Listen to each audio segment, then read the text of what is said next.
मकर संक्रांति मनाने का कारण। मकर संक्रांति भारत के प्रमुख त्योहारों में से एक है, लेकिन क्या आप जानते हैं कि यह पर्व क्यों मनाया जाता है? जिस दिन सूर्य मकर राशि में प्रवेश करता है, उसी दिन मकर संक्रांति मनाई जाती है। सूर्य के इस परिवर्तन को संक्रांति कहा जाता है। यह एक महत्वपूर्ण खगोलीय घटना है। इसी दिन से सूर्य अपनी उत्तर दिशा की यात्रा आरंभ करता है, जिसे उत्तरायण कहा जाता है।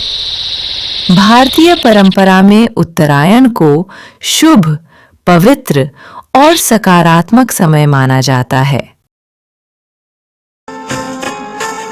मकर संक्रांति एक प्रमुख फसल पर्व भी है। इस दिन किसान नई फसल की खुशी मनाते हैं। वे धरती को ऊर्जा देने वाले सूर्य देव को अच्छी फसल के लिए धन्यवाद देते हैं। यह त्योहार ऋतु परिवर्तन का भी प्रतीक है। इससे शीत ऋतु का अंत और गर्म, लंबे दिनों की शुरुआत होती है। यह आशा, समृद्धि और नए आरंभ का संदेश देता है।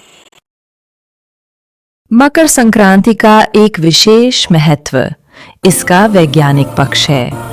यह उन गिने चुने भारतीय त्योहारों में से एक है जो हर वर्ष 14 या 15 जनवरी को निश्चित तिथि पर मनाया जाता है, क्योंकि यह सौर कैलेंडर पर आधारित है।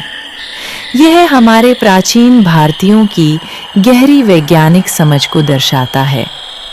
मकर संक्रांति भारत की सांस्कृतिक एकता का सुंदर उदाहरण है।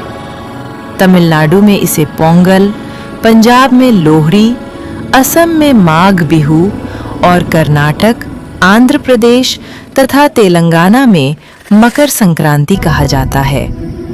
नाम अलग अलग हो सकते हैं, लेकिन भावना एक ही है: कृतज्ञता, आनंद और आपसी एकता। Just as the sun moves from darkness to light, Makara Sankranti inspires us to walk towards positivity, knowledge and hope. आध्यात्मिक रूप से मकर संक्रांति हमें एक महत्वपूर्ण संदेश देती है।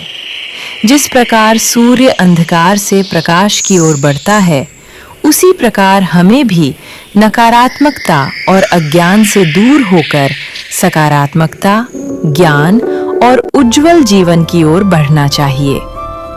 मकर संक्रांति केवल एक त्योहार नहीं है, यह प्रकृति, विज्ञान, संस्कृति और मानव मूल्यों के बीच सामंजस्य का प्रतीक है।